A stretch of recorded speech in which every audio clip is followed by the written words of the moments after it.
Mummy आज खाना में लेट हो गया, क्या बना रही थी ऐसा? आज देखो बहुत वैरायटी बनाई।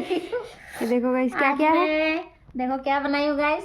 भात बनैलियो, रोटी बनैलियो, टमाटर के चटनी हो, धनिया के चटनी हो, और इस साग के भुजिया हो। कौन कौन से साग है इसमें? ओकरा में खरथुआ साग हो है? और सरसों साग हो, और ये सोयाबीन आलू के सब्जी, ये आलू गोभी की सब्जी, आलू की भुजिया, मिर्चा। हो, ये तो मम्मी एक कैमरा में भी नहीं आ रहा है, बताओ। और ये है धनिया की चटनी।